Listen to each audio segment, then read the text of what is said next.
Now this is an action roguelike game. This place is terrifying.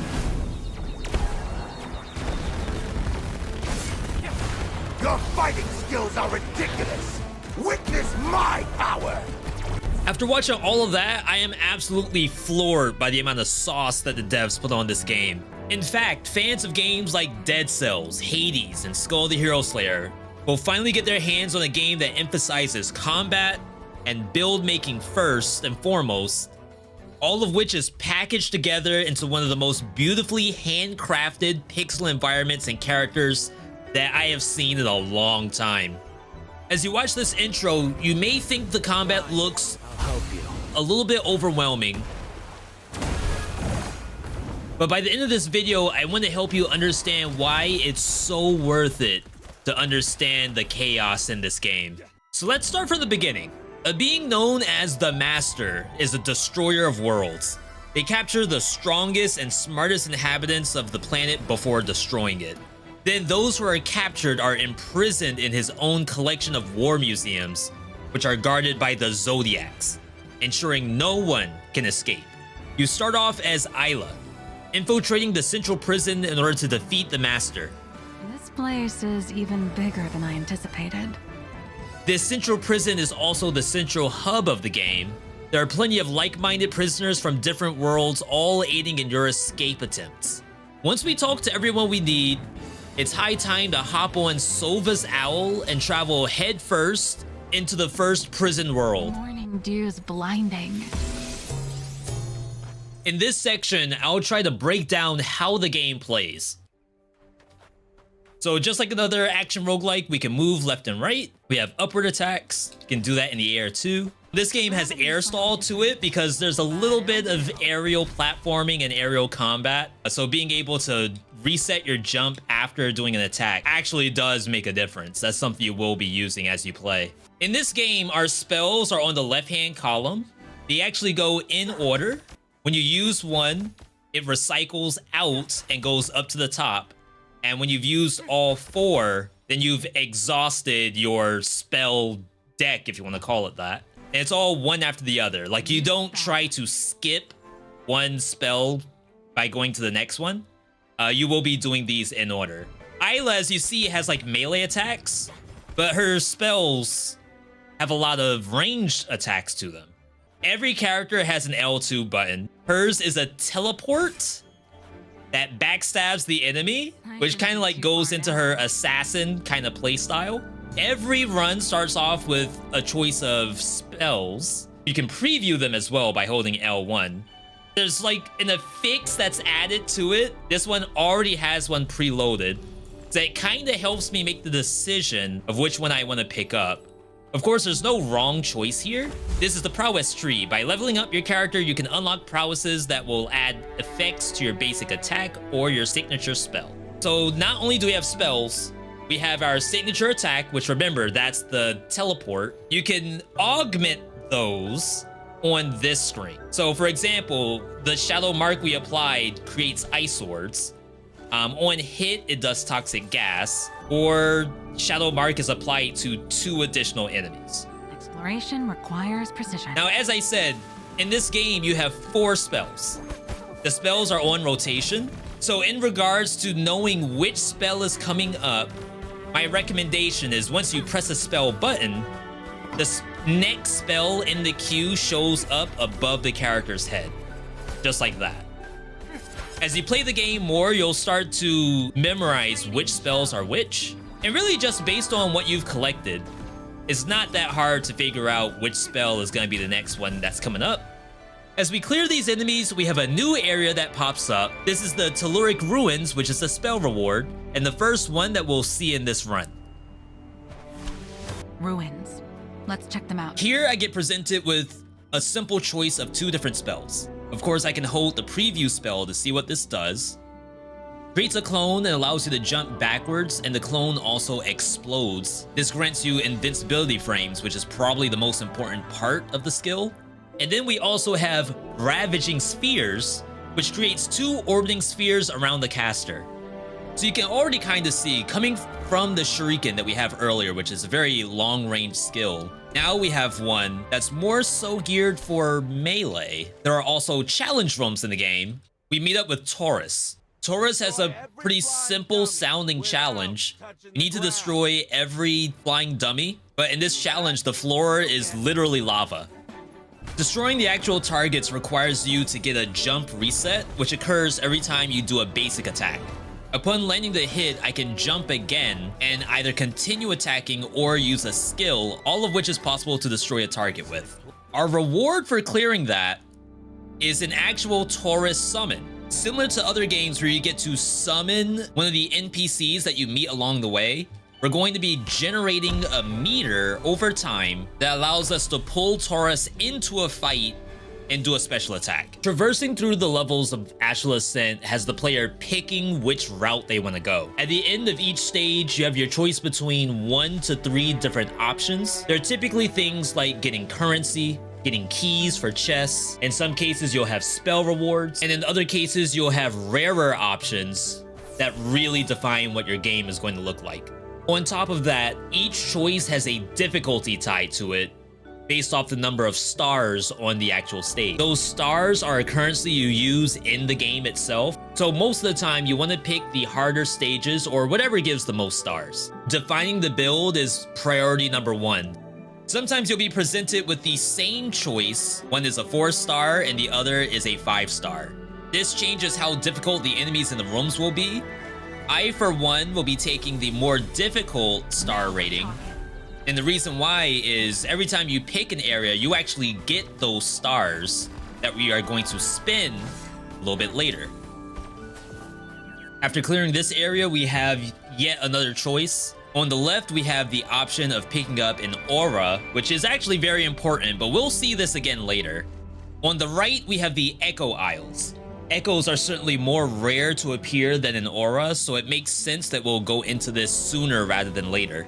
It's so relaxing to watch the sky from here. We have a choice of 4 echoes. These are actually the friendly NPCs that we've met in the towns along the way. First off, we have Sova, who flies in on an owl. She'll mark every enemy and then do a bunch of damage around you.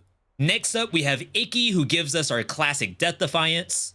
This is not standard in your normal game. We also have the Peddler, who generates a Thunder Strike and even drops money every time you use your signature spell. And then we have our Drip Manager, Olun. She gives us a Sparkling Shield every time we use a Health Shard. That shield actually absorbs damage at the cost of healing yourself. For now, I'll go with Sova's Pacification. In any other circumstance, I would have picked up the Death Defiance from Icky, but to be perfectly honest, I'm pretty confident when I played this game.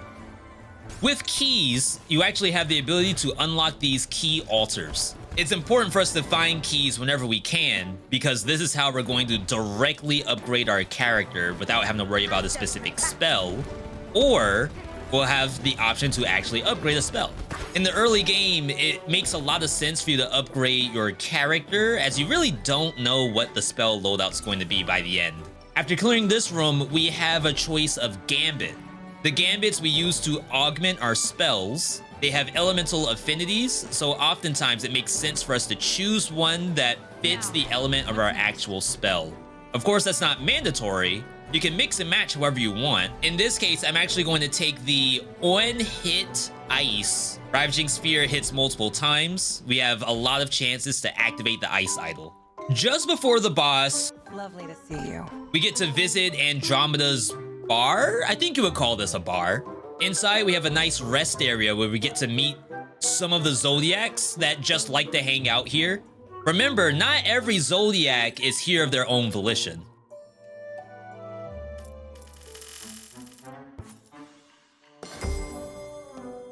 Dance, and I shall follow. Befriending a Zodiac here will actually replace the one that you're currently using. And because each Zodiac has their own combat affinities, it's another way for you to fine-tune the build that you have with a Zodiac that makes sense for it. Great timing, my shift just started. At Andromeda's bar, we get to use the stars that we've accumulated. There's a drink for every kind of attribute for your character, including life, strength, attack speed, mana, armor, and critical hit chance. There's also an aura refiner. If we had an aura, we can upgrade it, so we'll be coming back to that later. For now, I desperately need a new spell.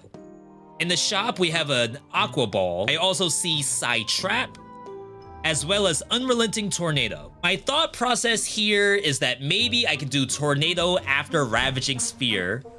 Tornado sends me into melee range, and Sphere wants to be melee too. So it would make sense to have both of these back to back. Tornado is Thunder attribute.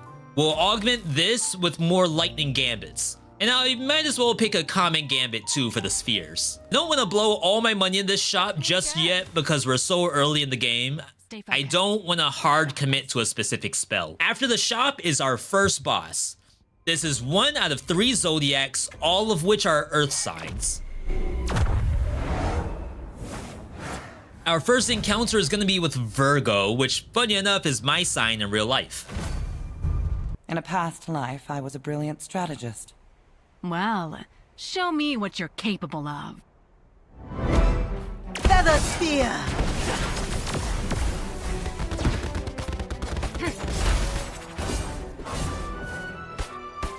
The type of action required in the Zodiac fights are probably my favorite kind of gameplay in a roguelike in general. It's a real emphasis on mechanical skill on your controller or keyboard or whatever you're using, compared to simply spamming the dodge button over and over again. Show me what you're made of. Of course, we do have iframes on our dodge, but sometimes it's not really enough to do a dodge and expect to not take damage afterward.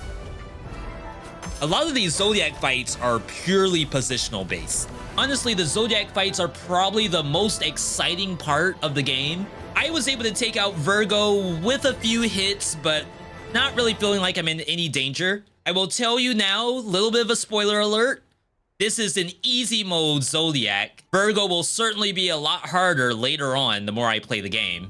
The reward for clearing the Zodiac are your choice of 1 of 4 auras.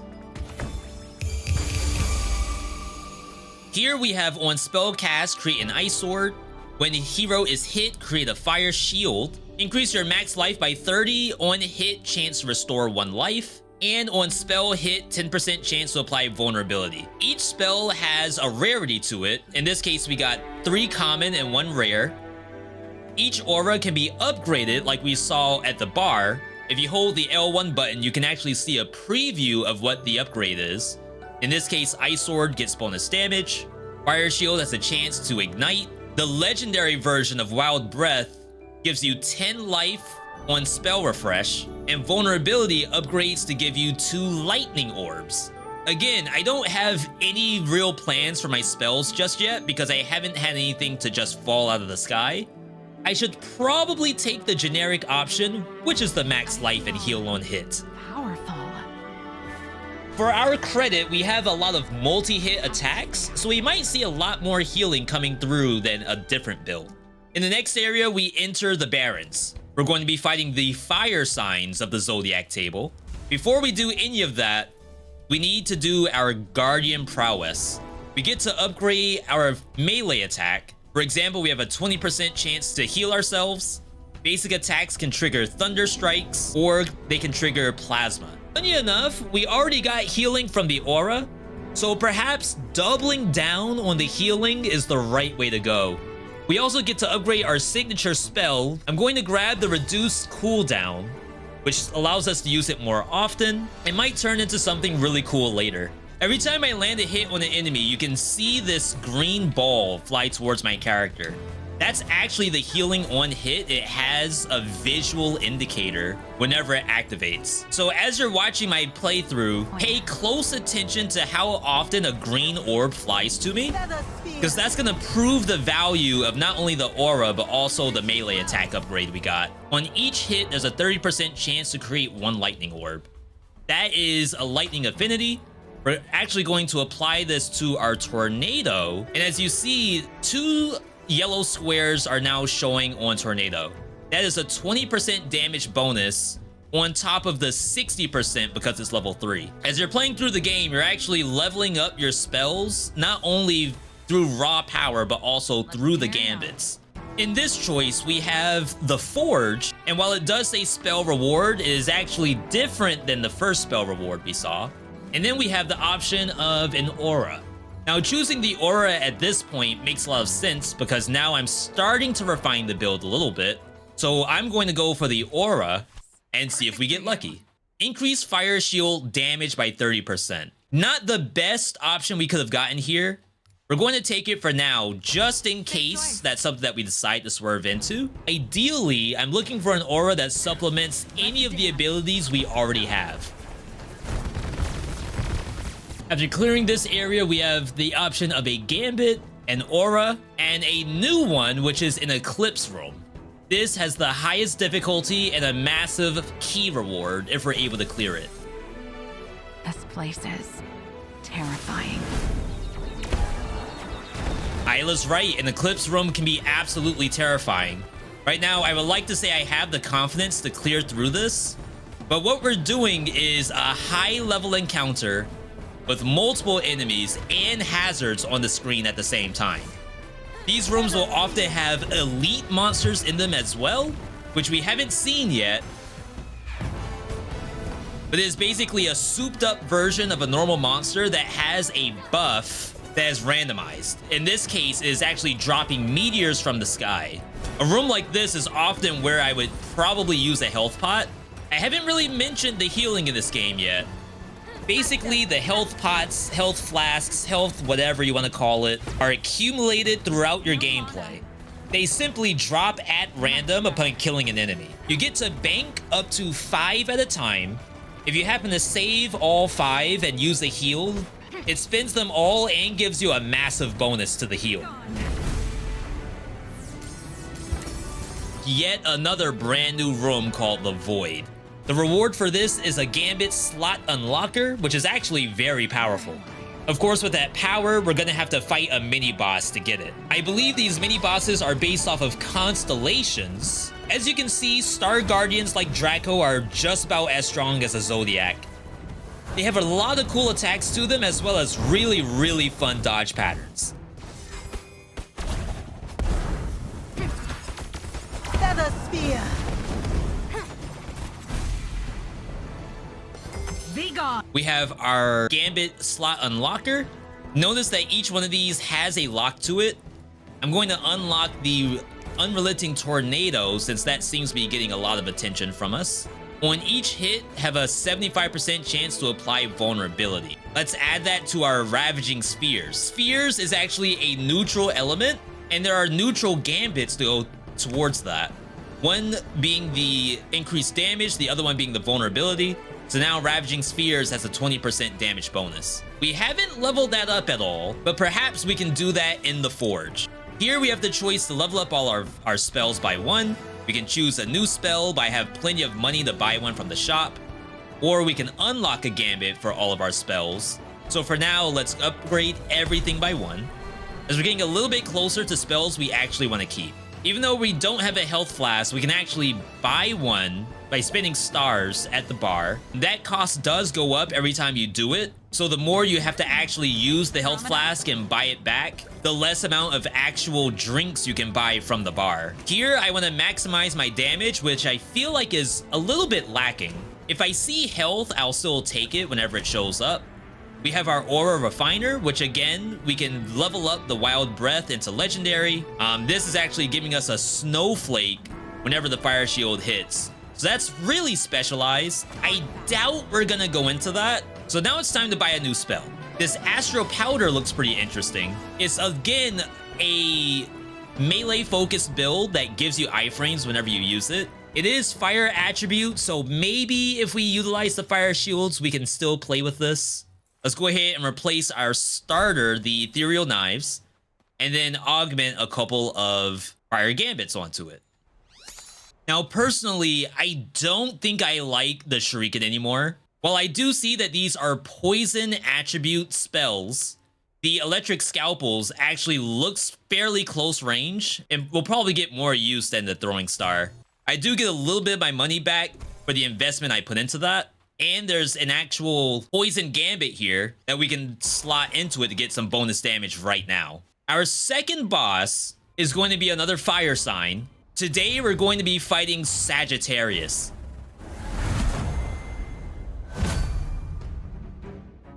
I gotta say, each one of the intro cutscenes for these bosses are so good. I don't know if there's ever a world where I actually skip the intro. You can already see that the dodge pattern for Sagittarius is night and day compared to the last boss we fought. How did you? You'll pay! As I've mentioned before, this is actually a Kickstarter game. One of the Kickstarter incentives was voice acting for all of the lines in the game. And I actually think the devs made excellent choices for each individual voice talent. Out of my way, Sagittarius. I gave everything I had. Next time, you'll be fracking sorry. On spell hit, 20% chance to get 1 life. When life is restored, cast 2 surrounding spheres for 1 second. If you were to ask me what is a surrounding sphere, I actually don't know. I don't even need to read the other stuff because we know for a fact we have healing in the kit, and that's always gonna activate.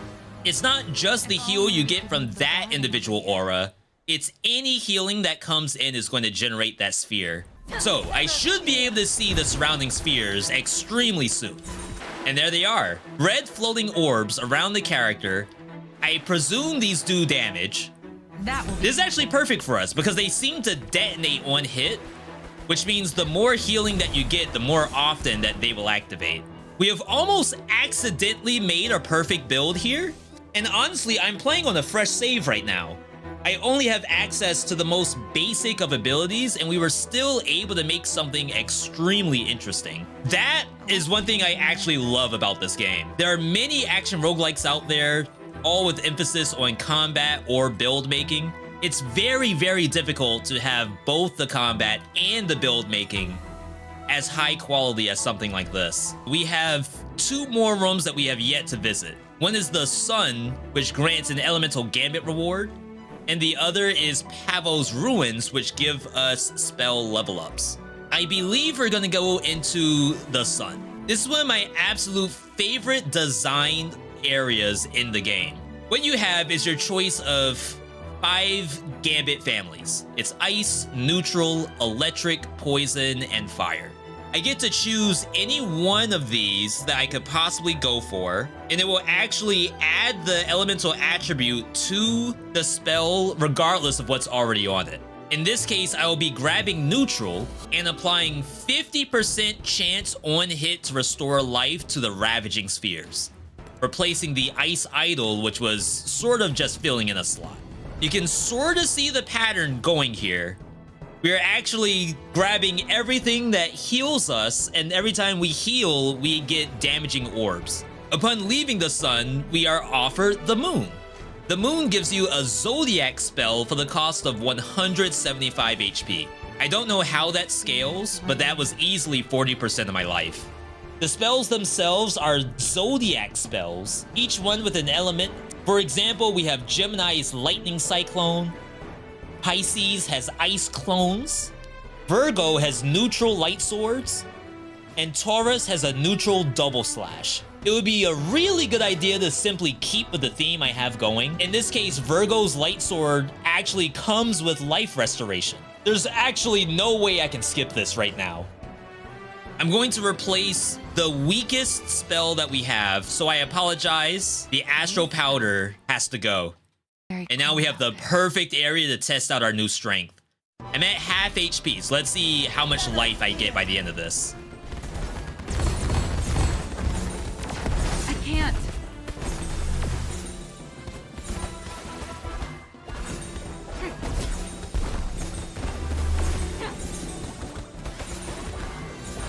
I'm in the zone. So after getting hit multiple times, I'm up on HP. Let's unlock the Gambit on the light swords. We actually got a really good Astral Gambit. Each hit creates a Thunder Strike. We have 1 lightning spell. So let's actually add that in. Even though we're trying to go into this neutral territory, there's nothing wrong with having a spell that's off color. Honestly, the theme of this game is quality. As a Kickstarter project, someone had the foresight not only offer spells that need gambits, but then the gambit can't be as simple as heal on hit. We're also getting auras that supplement that with damage every time you heal. No more mana. So now we have the ability to heal ourselves, and we are rewarded for it with damage. We had the option of getting another echo, and as I said, the echoes are pretty rare and are pretty impactful too. But because I now have this healing in the kit, I feel as though leveling up Virgo's lightning spears is probably the most important thing I can do right now. This improved my spell. I am even willing to spend HP to make that happen. Which, lucky enough, you can think of HP as a currency for us. We added some gambits that make a lot more sense, such as getting mana whenever you attack, or marking enemies for bonus damage. We just about have a perfect spell set up just in time for our next boss. These Zodiacs are all water signs.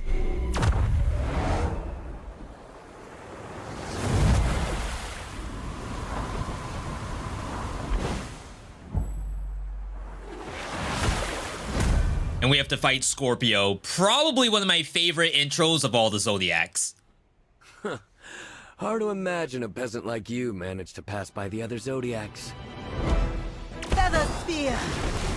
As you see, Scorpio's attack patterns are so much different than everybody else. I can never get through this fight without taking damage. Can't.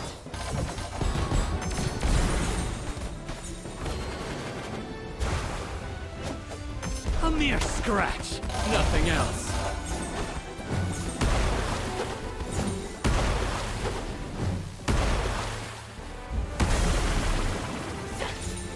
Impossible!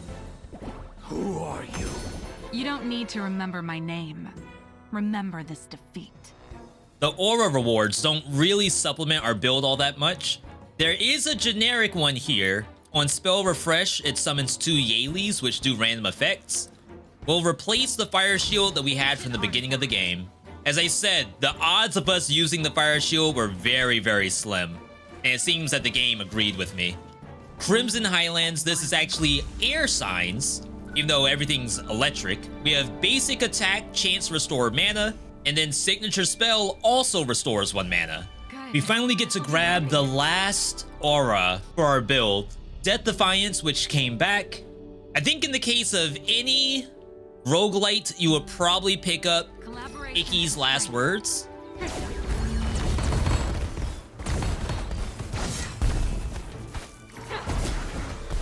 Now, if, as you're watching this, you're getting overwhelmed by all of the particles, all of the enemies, and all of the different actions that I'm doing, I would say that is completely reasonable. There's quite a bit going on the screen, but the more you play the game, the more you get an understanding of what's actually happening within all the chaos. And it's especially helpful for a build like this that sort of thrives in chaos due to all of the excess of healing we're getting. Even something like this Eclipse room really shouldn't give us any issue. We know we'll have lots of elites to fight, lots of attacks to dodge. I should also say that this biome is in fact the hardest one in the game by far. The enemy power level is just so much higher, and the actions they do are pretty out of this world, no pun intended. You may be wondering, how am I even keeping track of the spells that I do during this game? You do get to see the spells over your head. Whenever I cast it, it'll actually show the next spell in line. Luckily, thanks to my build making, all of my spells are close range now. If I happen to click one by mistake, it doesn't really matter because they all want to be in melee range. I think the only spell I have in the kit that isn't 100% guaranteed to land is Electric Scalpel. These work best if you're above the enemy and the game tries to shoot you upward. But it's actually better to just jump yourself and then use the spell. I gotta say, I really enjoy a game that makes you want to jump. Better if you jump. A lot of action roguelikes seem to forget about this mechanic, even if they call themselves a platformer game. 30% chance to apply vulnerability. If the enemy has vulnerability on death, create 3 lightning orbs, and lightning orbs will apply vulnerability. It sort of has a loop going. Unfortunately, we don't really have lightning orbs in the kit. We can certainly try to make that happen, but I really don't think that's required for us to win. That's fine. All right, we have made our way into the final bar before the boss. Again, we're trying to supplement our strength and our tankiness whenever we can. No real need for attack speed anymore. Even crit rate is probably not really required. Unlocking the final gambit slot for the scalpels. We can see if we can find anything that's poison related. On spell cast, create 2 meteors. I think that is perfectly fine. And now we get to fight the Zodiac for the air sign map. If you happen to know your Zodiac signs, you might have a guess on what the 3 options are.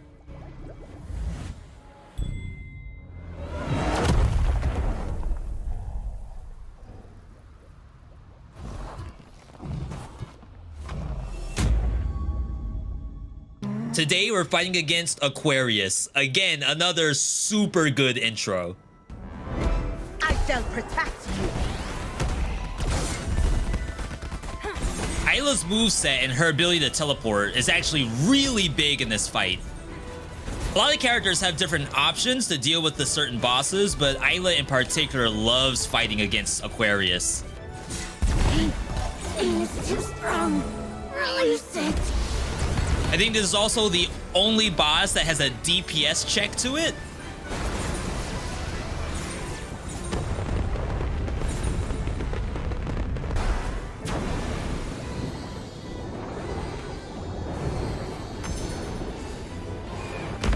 No more mana. Blades. Useless. Against stone. And our reward for defeating Aquarius, which we really didn't want to defeat him all that much because it seems like a pretty nice kid. Tons of legendary gambits and 1 mythic. We have Wisp, Frostbite, Shield. Funny enough, there may be a possibility that the Shield is better for our build than the Catnip. Catnip is summoning Yallies. Now we sort of have the ability to tank a little bit, which should be very, very good for the final boss of the game. Only added in this 1.0 release, and that is an Event Horizon. Now, to avoid spoiling you all, I'm actually going to stop showing the footage of this run in this segment. If you want to see more of this, I'm sure you can catch me playing this game on either YouTube or on my Twitch stream. So now is a good time to subscribe to the channel and like the video, and I promise you I'll have plenty of opportunities to show you the final boss. Ooh, a new warrior. Stylish and cool and charming. This flattery will get you nowhere. This bird is the emblem of my family. Oh, so the bird is a bad guy too. Nice to see you again, young man. I have learned a great deal during our last fight. I don't have time to talk to murderers such as yourself. Astral Ascent is a true example of a project jam-packed with quality into every nook and cranny. Basic combat allows the player to move and remain fluid on the battlefield, reacting to different situations as they occur. The spell system keeps your brain active. You're spending mana resources, positioning, and using your gameplay knowledge to be most effective. Build making is deeply rewarding thanks to all the auras in the game that double down on what you're trying to accomplish. Coupled with that, there are over 7,800 lines of dialogue as well as backstory, those who want to be fully immersed in the game.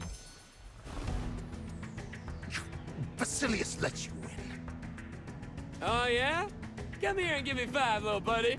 Each character represented in that 8,000 lines of dialogue is full of life and personality. I doubt anyone can get through this game without picking at least one favorite Zodiac based simply off their interactions.